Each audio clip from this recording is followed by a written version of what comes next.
Russia's newest weapon looks like it belongs in a Mad Max sequel rather than on the battlefields of Ukraine. Soldiers in full combat gear, clinging to dirt bikes, engines roaring as they charge across open fields under the shadow of drones and artillery. No, this isn't military training footage gone wrong. These are actual combat tactics being used by the Russian military today. Kamikaze motorbike squads, and they might just be one of the strangest and deadliest adaptations we've seen in modern warfare. At first glance, it feels absurd. In a war dominated by high-tech drones, satellite-guided missiles, and precision artillery, why would a modern military resort to motorcycles? To answer that, we need to look at where the tactic comes from, what it's meant to achieve, and what it says about the state of Russia's war in Ukraine.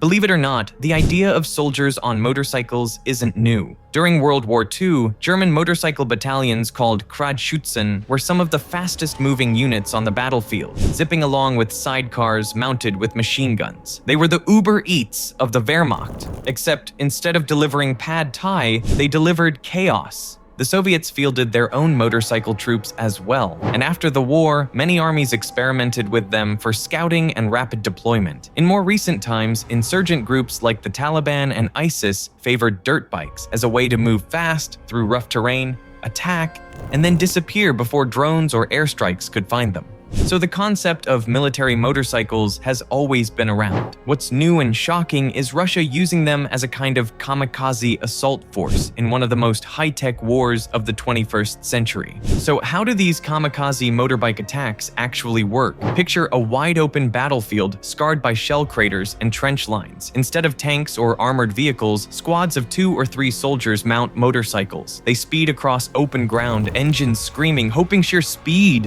will let them cross minefields or bypass artillery fire. The soldiers jump off the bikes right at the enemy trench, often under fire, and attempt to overwhelm defenders in close combat. The motorbike isn't meant to protect them. It's meant to get them killed slightly later. On paper, it almost makes sense. Motorcycles are small, agile, and can take routes that armored vehicles can't. They're much cheaper to replace than tanks or BMPs, and Russia has access to thousands of cheap imported dirt bikes. In an economy stretched by sanctions and war production, a $3,000 motorbike looks like a bargain compared to a $10 million tank. To commanders sitting far from the front, the math is simple. Tanks are precious, but soldiers are expendable. And that's the grim reality of this tactic. It relies on the expendability of manpower. Russian commanders are willing to throw wave after wave of soldiers on bikes, knowing most won't survive, but betting that a few might make it into the trench line. It's warfare stripped down to its most brutal logic. But how effective is it really? Here's the problem. Ukraine isn't fighting with 1940s rifles. They're fighting with drones, lots of them. FPV kamikaze drones, first-person view drones loaded with explosives, are cheap, fast, and terrifyingly effective. To a drone operator, spotting a group of Russian bikers racing across an open field is like being handed a carnival shooting gallery. Add in artillery strikes and small arms fire, and the survival rate of these squads is low. Videos from the front lines show motorbikes being shredded mid-charge. The riders barely able to dismount before explosions engulf them.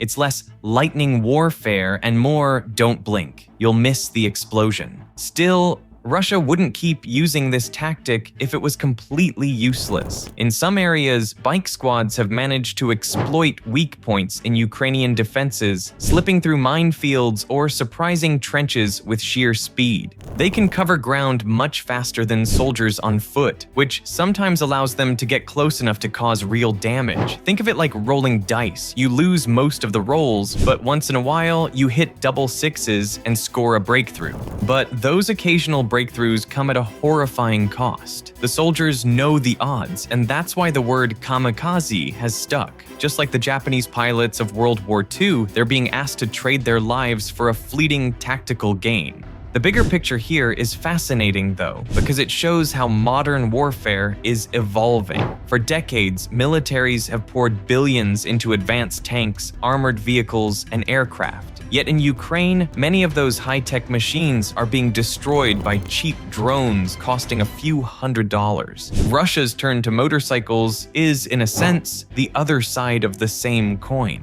Why spend millions on tanks if they're just going to be blown up? Why not use something cheap, fast, and disposable. It's a disturbing kind of logic, but it's also a glimpse into the future of asymmetric warfare. And there's an irony here that's hard to ignore. The Russian military once prided itself on its tanks, the T-72, the T-80, the T-90. They were the backbone of Soviet power and the pride of every parade on Red Square. Now, in 2025, Russian troops are charging into battle on dirt bikes that look like they were bought from a weekend motocross shop. From the mighty T90 to the humble Yamaha. It's like trading in your Ferrari for a scooter and then claiming it was part of the plan all along. For Ukraine, these attacks are both a danger and an opportunity. They show how stretched Russia has become, how far the military has shifted from its initial plans of lightning war to grinding, desperate tactics. They also reinforce the dominance of drones and artillery in this conflict. For every motorbike squad Russia sends, Ukraine responds with swarms of drones.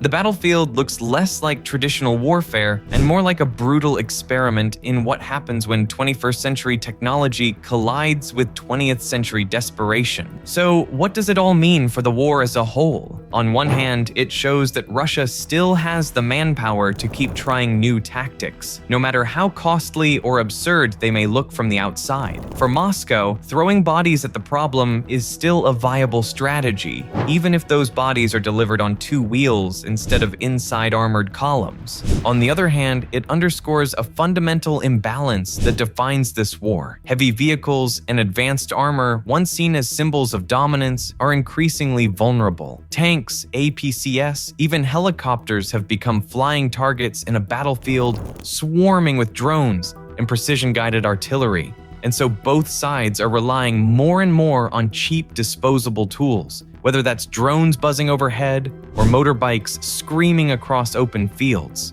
In the end, Kamikaze motorbikes won't decide the war, but they have become a kind of symbol for it. A conflict where human life is treated as expendable, where improvisation often beats tradition, and where the future of warfare might not be measured in who has the biggest tanks, but who can adapt fastest with the smallest, strangest, and sometimes most desperate tools.